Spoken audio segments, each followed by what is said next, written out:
देखें, चीज़ें होती हैं इस्तेमाल करने के लिए, लोग होते हैं प्यार करने के लिए। हम चीज़ों से प्यार करते हैं और लोगों को इस्तेमाल करते हैं।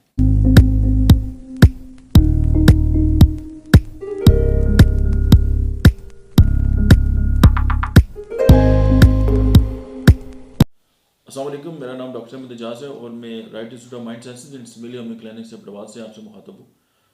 आज मैं आपसे एक बड़ा खूबसूरत एक आइडिया जो अभी एक स्टोरी है मेरे पास, वो मैं आपसे शेयर करूँगा। हुआ इस तरह कि मेरे पास एक पेशेंट आई थी, चूँकि नाम लेना मुनासिब भी नहीं होता। वो हुआ इस तरह था कि उनको कोई इशू था, तो उनकी जो फैमिली के लोग थे वो बड़े दूर से उनको मेरे पास लेके आए थे। तो वो था ये कि उनको जो गाइटर था उसका इशू था। तो गाइटर उनके कहा कि यार इसके लिए हम मेडिसिन वगैरह इनको देते, तो आप ज़रा उनको देख लें, क्योंकि उनकी जो जहनी हालत है वो भी उसके साथ मूड स्विंग्स आते थे। यानी कभी वो बहुत ज़्यादा पीक पे होती थी खुशी के, यानी जहाँ पे नहीं हंसना चाहिए या खुश नहीं होना चाहिए वहाँ पे खुश होती थी, और जहाँ पे उनको खफा नहीं होना चाहिए तो वहाँ पे वो खफा हो जाती थी। यानी वो पता नहीं चलता था कि किस वक्त कौन सा मामला आता चाहिए। तो लेकिन कहते हैं कि हम उनको ये कह भी नहीं सकते, तो आप किसी और वाले से लाएंगे, लेकिन आपने इस बात को देखना है। तो जब वो आई मेरे पास तो मैंने उनसे काफ़ी जो केस टैकिंग है उसके वाले से उनसे बात की, काफ़ी बात की। तो फिर मैंने उनको रिक्वेस्ट की कि आप कोई ऐसी बात बताएं जो आपने कभी किसी डॉक्टर से शेयर ना की हो या आपके दिल के अंदर हो और आपने कभी उसका इजहार कभी नहीं किया। तो फिर उन्होंने कहा कि इस तरह कि मेरे बेटे की शादी जो है वो मेरी मर्ज़ी के ख़िलाफ़ हुई है, और बस न पूछो कि मैं जब भी वो उस बात को सोचती हूँ या वो देखती हूँ उस पूरे मामले को, तो मैं अंदर ही अंदर कुटती रहती हूँ, मैं कुछ नहीं कर सकती। और मेरी बस आपसे में कि 2 टके की भी वैल्यू नहीं है या 2 कौड़ी की भी नहीं। तो मैं अंदर ही अंदर कुटते कुटते मेरे अंदर ये मसाइल, अब मुझे समझ नहीं आ रही मैं क्या करूँ। तो मुझे गोइटर भी हो गया और मैं बस रोती भी रहती हूँ, हंसती भी रहती हूँ, और मेरा अपना ऊपर कंट्रोल भी नहीं। खैर इन सारी बातों को देख कर उनको मैंने कुछ होम्योपैथिक मेडिसिन हैं वो दी। तो आप यकीन जानिएगा कि तकरीबन विद इन 10 डेज एक ही मेडिसिन दी थी अकॉर्डिंग टू देयर सिम्टम्स। तो उनका गोइटर भी ख़त्म हो गया और उनके वो जितने भी माइंड सिम्टम्स थे सारे ख़त्म हो गए। स्टोरी सुनाने का एक मकसद है, हम ये समझते हैं कि हमारी जो फिज़िकल की जो प्रॉब्लम है हमारे ना, वो सिर्फ फिज़िकल लेवल पे, ऐसा नहीं होता।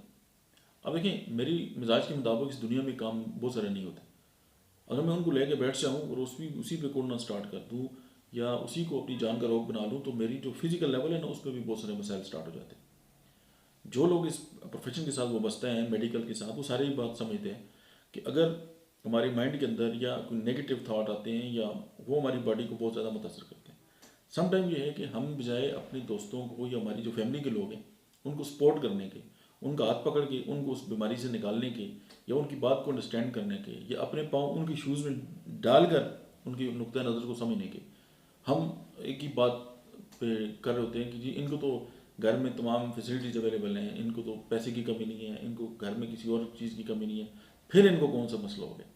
उसकी वजह से हम चीज़ों को स्कैप गोटिंग कर रहे होते हैं, यानी कि हम चीज़ों को नज़रअंदाज करते हैं या हम समझते हैं कि मैंने अगर अपनी आंखें बंद कर ली हैं तो ये मसला ख़त्म हो गया। फॉर गॉड सेक, हम ही देखें, एक इंसान जो है ना वो ही किसी भी बीमारी की काज हो सकता है और वही उसका इलाज भी हो सकता है। सिर्फ ये है कि अपने जो शूज़ पाँव हैं वो अपने जो जूते हैं उनसे निकाल के दूसरे के जूते में जब डाल के उस सिचुएशन को देखेंगे हमें समझ आ जाएगी। लेकिन दूसरे के जूतों में पाँव उस वक्त आप डाल सकते हैं जब अपने जूतों से अपने पाँव निकालें। इसका ये मतलब हुआ कि आपका जो नुक्ता नज़र है उसको आप थोड़ी देर के लिए अगर साइड पे कर लें और दूसरे के लेवल पे जाके अगर आप सोचेंगे तो बहुत सारे मसाइल जो हैं वो खुद ब खुद ही ठीक हो जाएंगे। बहुत सारी हमारे जो मसाइल हैं वो उसकी वजूहत जो हैं वो या तो किसी इवेंट से स्टार्ट होते हैं या समवन या समथिंग। तो यही जो वजूहत हैं इन्हीं को जो है वो अगर हम एड्रेस कर लें तो मसाइल ख़त्म हो जाएंगे। देखें, चीज़ें होती हैं इस्तेमाल करने के लिए, लोग होते हैं प्यार करने के लिए। हम चीज़ों से प्यार करते हैं और लोगों को इस्तेमाल करते हैं। आज के लिए इतना ही। Thank you very much.